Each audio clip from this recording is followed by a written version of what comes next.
하나님의 말씀 신약성경 사도행전 1장 1절에서 5절 말씀입니다. 신약성경 사도행전 1장 1절에서 5절, 신약성경 187페이지에 있습니다.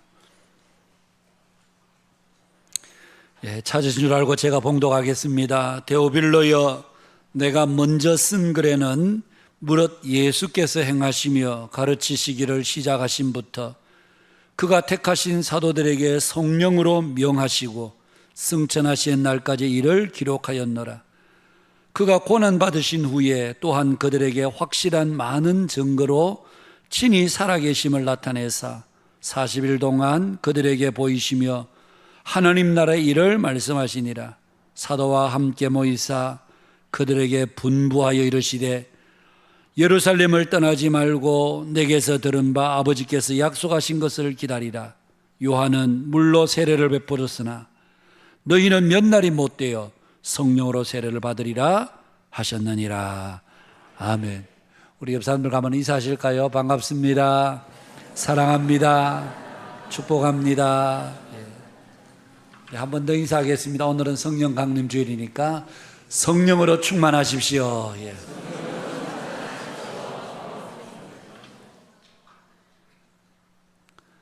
몇 년 전에 저희 교회 집회도 한번 오셨고 전 MBC 저녁 뉴스 9시 앵커로 수고하셨던 조정민 목사님, 그분이 쓰신 책 가운데 Why Holy Spirit이라는 책이 있습니다. 그 책에 보면 서문에 본인의 이야기를 하고 있는 내용들이 나오는데요, 그 내용을 제가 이렇습니다. 나이 50이 가까웠어야 성경을 펼쳤고 예수님과 대면하면서 다시 귀신 이야기를 접했습니다. 이번에는 귀신에 대해 크게 눈을 떴습니다. 그러자 귀신은 사방에서 감추었던 모습을 드러냈습니다. 얼마나 많은 변신을 하고 있었는지 충격적이었습니다. 무엇보다 그동안 내가 무엇에 사로잡혀 살았는지가 선명하게 보였습니다. 왜 33년 동안 술에서 벗어나지 못했는지, 왜 그렇게 욕을 해대고 화를 냈는지, 왜 그토록 무슨 일이건 지고 못 살았는지가 다 깨달아졌습니다. 왜 마음은 원치 않는데 내 삶은 제멋대로였는지 다 해석되었습니다. 성령의 도움이었습니다. 그래서 쓰신 책이 왜 예수인가, 왜 성령인가 라고 하는 책이었습니다. 온누리교회를 섬기실 때 하용조 목사님이 살아계실 때 목사님께 한번 여쭈어 보았답니다. 목사님은 자녀들을 위해서 어떻게 기도하십니까? 그러자 하용조 목사님께서 조금의 주저함도 없이 저는 자녀들 위해서 오직 한 가지만 기도합니다.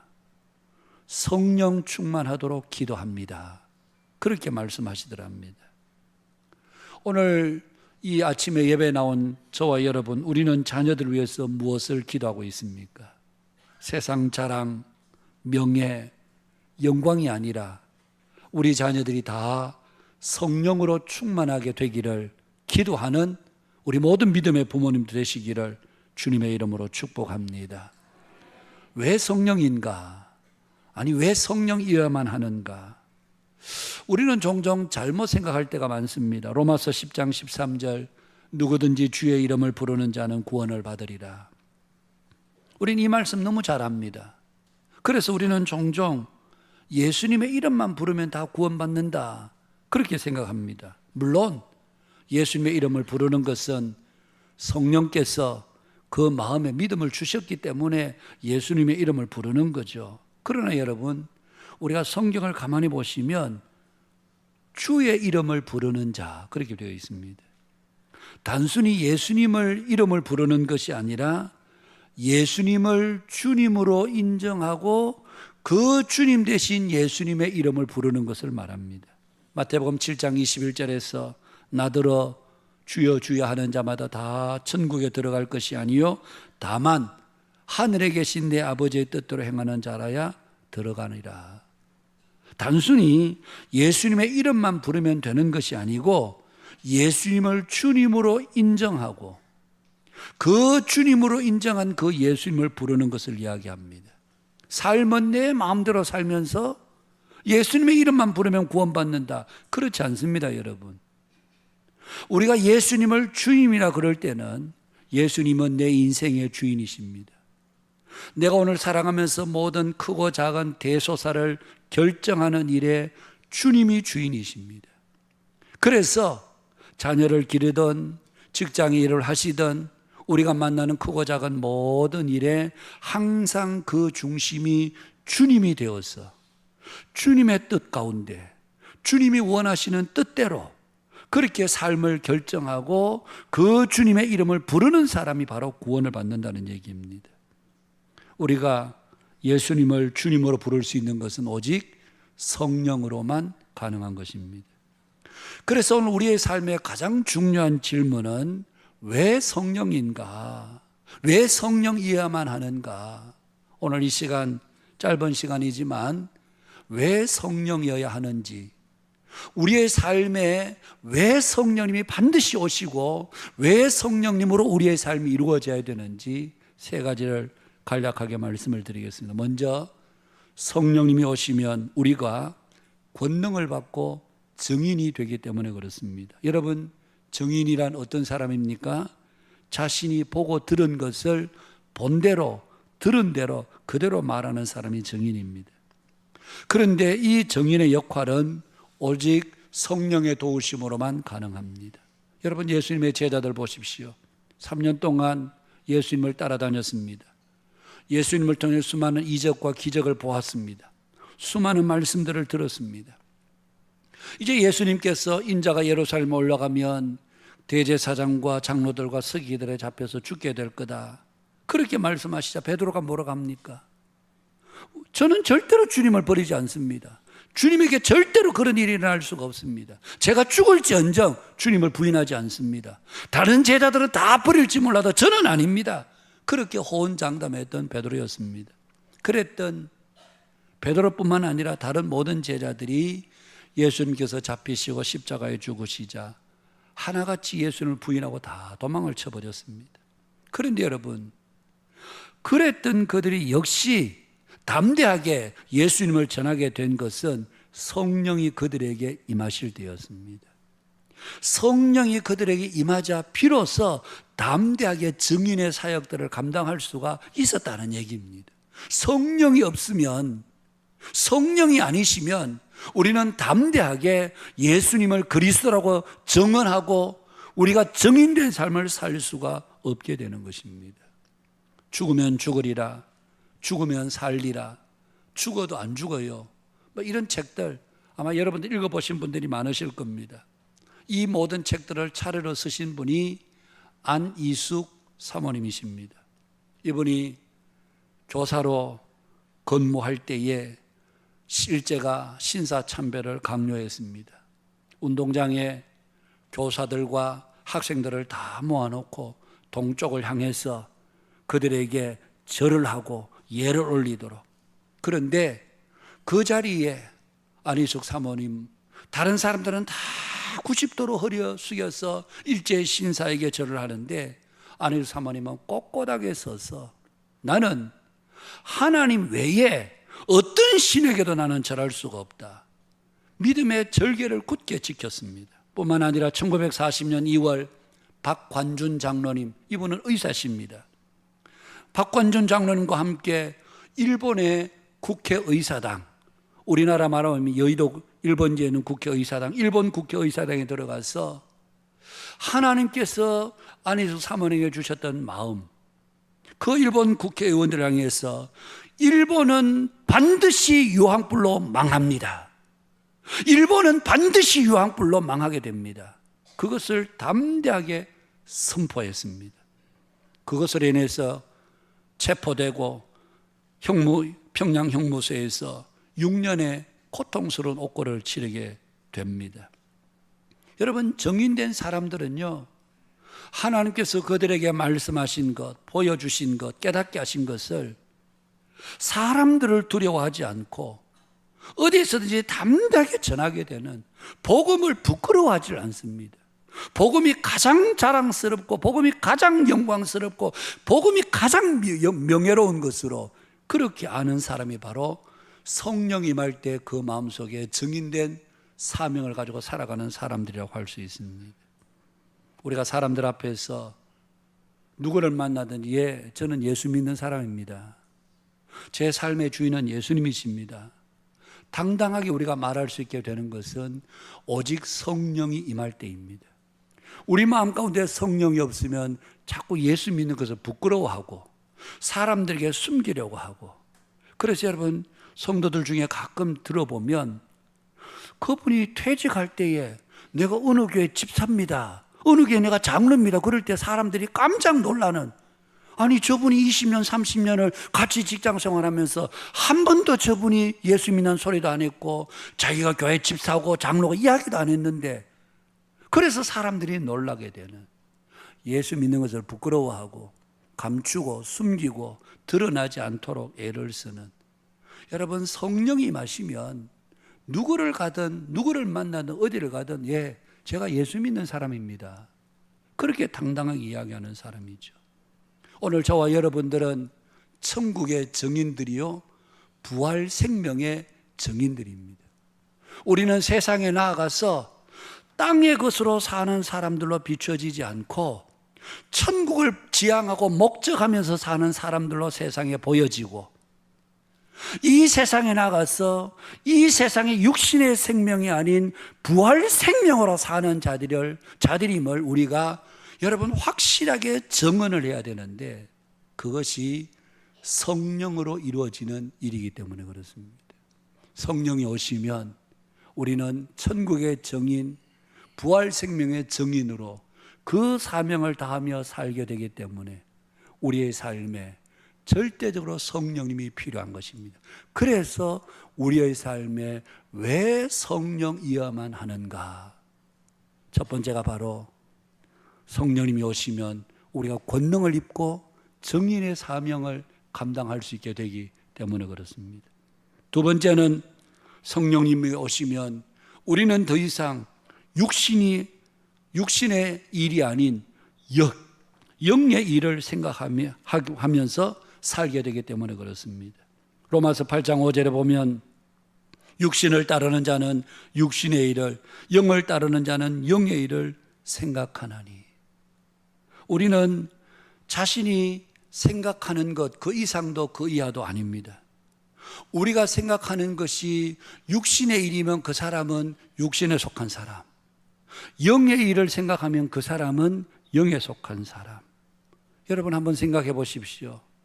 지난 한 주간 동안 저와 여러분의 마음속에, 생각 속에 가장 많이 생각되고 가장 많이 우리의 마음속에 있었던 것은 무엇입니까?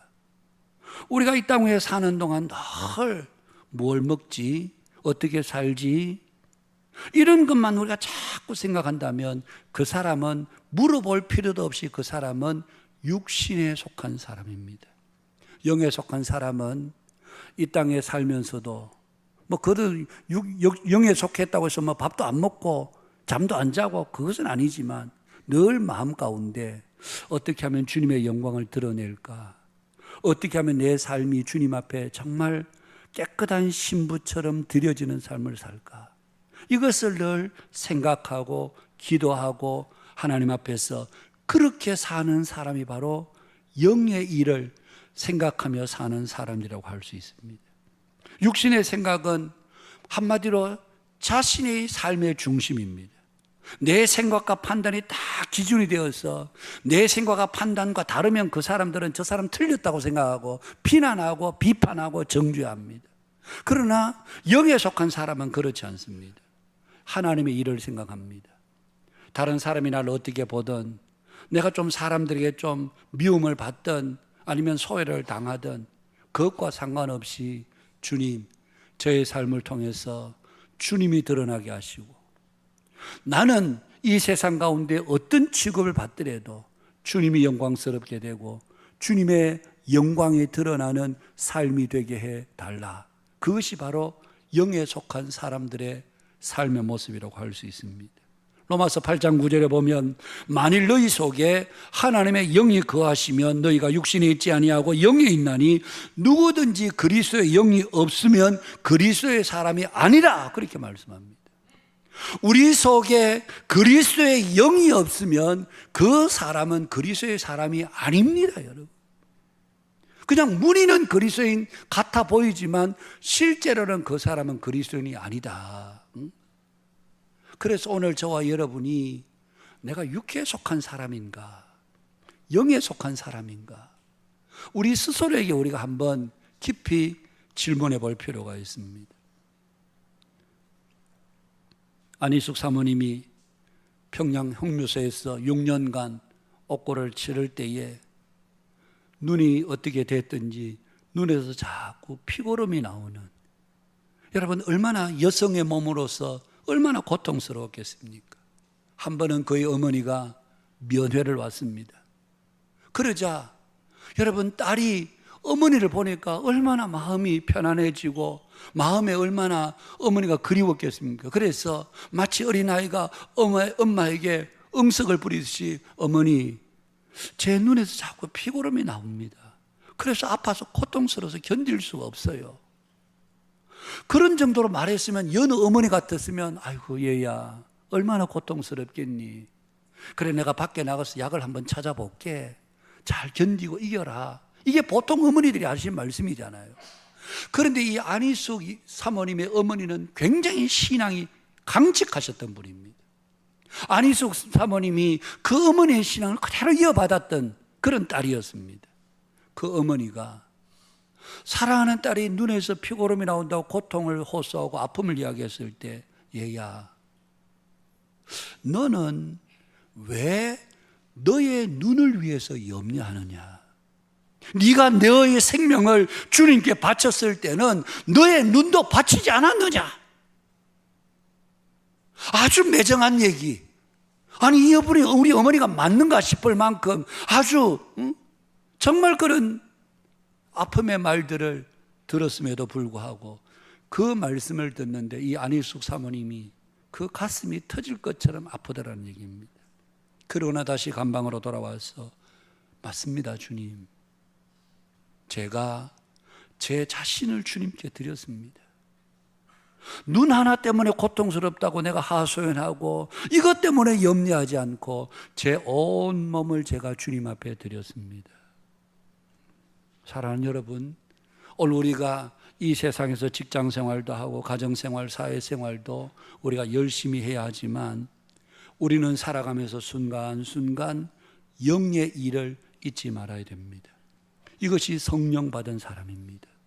늘 이 땅에서 다른 사람들과 똑같이 사는 것 같지만, 겉으로는 똑같이 사는 것 같지만, 그러나 그 속에서는 늘 하나님 나라의 일을 생각하고 주의 영광을 생각하고 영의 일을 생각하고 어떻게 하면 내 삶이 하나님 앞에 정말 깨끗하고 정결한 신부처럼 살다가 주님 앞에 갈까, 그것을 고민하고 기도하고 부르짖어 간구하는 그 사람이 바로 하나님의 사람, 영에 속한 사람.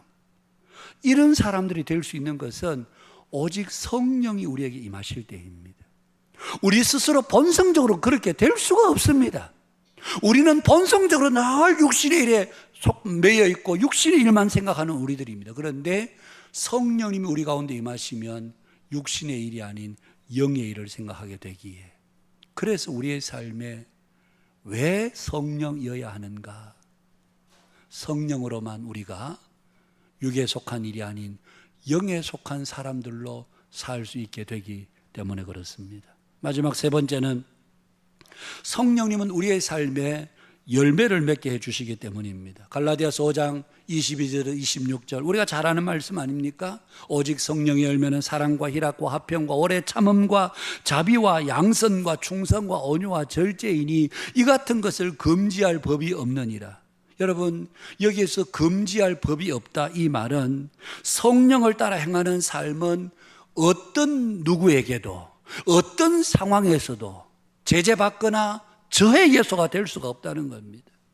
성령의 열매는 우리 육체로 이루어가는 열매가 아니기 때문에 성령께서 우리 안에 계셔서 이루는 열매이기 때문에 어떤 사람도 어떤 상황도 그 성령의 열매를 방해하거나 성령의 열매를 저해하거나 저지하거나 막아설 이 세상에 어떤 법도 어떤 능력도 존재하지 않는 것다는 겁니다.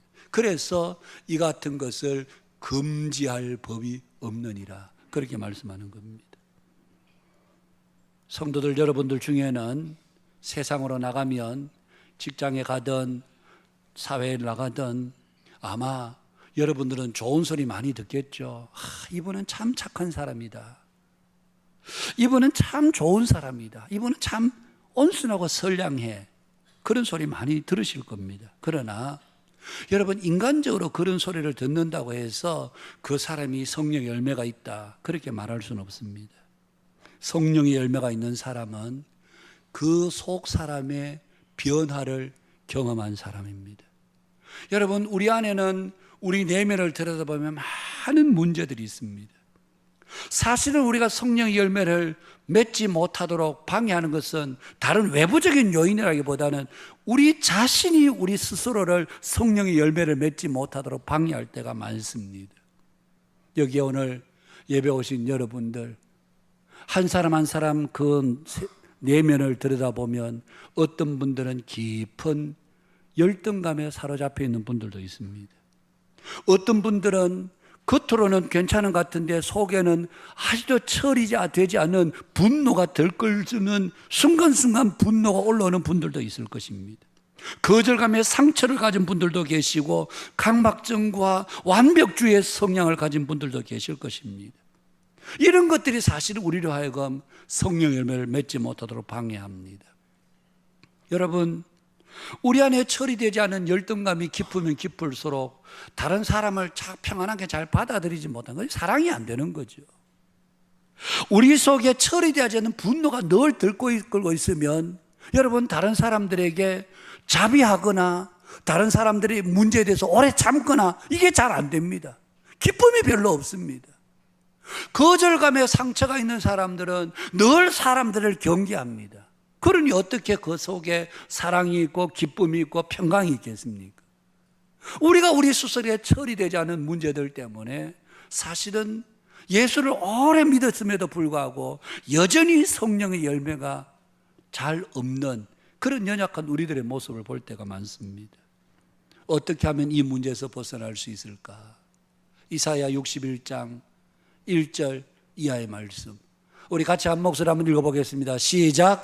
주 여호와의 영이 내게 내리셨으니 이는 여호와께서 내게 기름을 부으사 가난한 자에게 아름다운 소식을 전하게 하려 하심이라.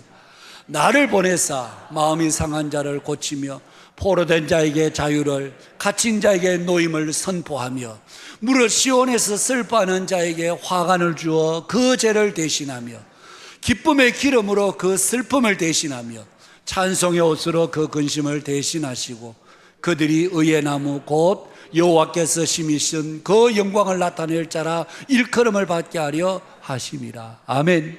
여러분, 말씀을 보십시오. 주 여호와의 영이 내게 내리시. 저기서 내가라는 말은 메시아 되시는 예수님을 말합니다. 주 여호와의 영이 예수님에게 임하셨는데, 임하신 이유는 여호와께서 내게 기름을 부으사 가난한 자에게 아름다운 소식을 전하게 하려 합니다. 그런데 그 아름다운 소식이 뭔가 하면 나를 보내사 마음이 상한 자를 고치고 포로된 자에게 자유를, 갇힌 자에게 노임을 선포하며 시온에서 슬퍼하는 자에게 화관을 주어 그 죄를 대신하게 하고 기쁨의 기름으로 그 슬픔을 대신하게 하고 찬송의 옷으로 그 근심을 대신하게 하고 그들이 의의 나무 곧 여호와께서 심으신 그 영광을 나타낼 자라 일컬음을 받게 하려 하심이라. 예수님이 오시면 우리에게 마음이 상함을 고치고 포로된 자에게 자유, 갇힌 자에게 노임, 슬퍼하는 자에게 기쁨을, 그리고 찬송의 옷으로 그 근심을 대신하게 하고 우리 모두라고 하여금 의의 나무라 일컬음을 받도록 해 주시기 위해서 예수님이 이 땅에 오셨는데, 예수님의 이런 사역은 어떻게 이루어지느냐? 주의 영이 내게 임하심으로. 주 여호와의 영이 성령님에게 임하시자 그 성령님이 우리에게 바로 이런 아름다운 사역을 이루신다는 얘기입니다. 성령님께서 우리에게 오실 때 예수님 안에서 우리는 우리의 속사람이 치유가 됩니다. 우리의 속사람이 변화가 됩니다. 우리를 고치고 자유와 노임을 얻게 하고 우리로 하여금 의의 나무라 일컬음을 받게 하시는 것이 바로 성령님을 통해서, 성령님이 오심으로 그리스도를 통해서 우리가 이런 놀라운 영적 변화를 경험하게 된다는 얘기입니다. 우리는 자꾸 문제를 숨깁니다. 감정을 숨기고 내면의 상황을 숨기고 자신의 연약함, 약점을 감추려고 애를 씁니다. 그러나 성령이 그 마음에 임하시게 되면 자식이 자신에 대해서 정확하게 볼 수 있는 눈이 생깁니다. 아, 내가 무엇을 두려워하는가? 내가 무엇을 그렇게 염려하는가? 내 속에 있는 불안의 정체가 과연 무엇인가? 성령님이 우리에게 오실 때 그 실상을 정확하게 보게 되는 것입니다. 그리고는 주님 앞에 나아갈 때 주님은 우리의 마음을 치유하고 자유를 선포하고 갇힘에서 노임을 선포하게 되는, 열등감을 가졌던 사람들이 예수님을 뜨겁게 만나면 그 안에 성령님이 오셔서 더 이상 자신을 자꾸 감추려고 하지 않습니다. 자신의 과거를 부끄러워하지 않게 됩니다. 왜냐하면 그것은 땅에 있는 일이고 주님이 보실 때는 나를 귀하게 여기셨고 귀한 존재로 의의 나무로 일컬음을 받게 하시려고 하기 때문에, 그래서 자신의 약점을 더 이상 숨기려 하거나 감추려 하거나 덮으려고 하지 않고, 제가 이런 게 참 부족합니다.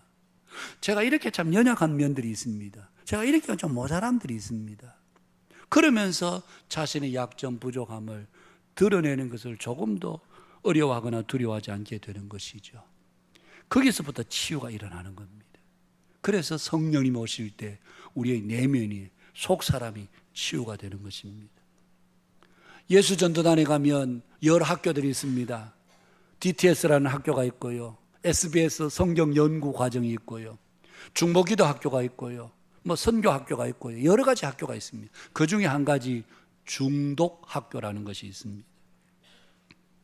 거기에 간사님의 이야기를 한번 들었는데요, 중독 학교에 오면 처음부터 자기 자신을 솔직하게 오픈하는데, 어떤 사람은 중독 학교에 와서 저는 성중독자입니다, 그렇게 고백하는 분도 있고요, 저는 알코올과 마약 중독자입니다, 저는 토박의 중독자입니다, 그러면서 자기 자신이 무엇에 중독되어 있는지 솔직하게 그렇게 자기 자신을 오픈한다는 얘기입니다. 별별 중독들이 있습니다. 그렇게 할 수 있는 것은 바로 성령께서 자신의 문제를 보게 하셨고 그 문제를 사람들 앞에 드러내게 하셨기 때문에, 여러분, 사람들 앞에 자신의 약점과 연약함을 드러낸다는 것이 얼마나 어려운 일입니까? 그런데 성령이 오시면 그 마음속에 약점도 연약함도 조금도 주저함 없이, 제가 이런 사람입니다, 저는 이렇게 한평생 이 성의 문제를 해결하지 못해서 이렇게 살아왔습니다, 저는 마약을 끊지 못해서, 알코올을 끊지 못해서, 도박의 이것을 끊지 못해서 저는 내 인생을 이렇게 허비하고 살았습니다. 그러면서 자기 자신을 오픈하는 것입니다. 그리고는 학기 내내 그렇게 많이 운다고 합니다. 그런데 그분들이 울 때에 간사님들이 절대로 손수건을 건네거나 휴지를 건네지 못하도록 그렇게 하는 이유는 당신의 문제, 하나님 앞에서 당신 스스로 직면하고 하나님 앞에서 그 문제를 해결해라.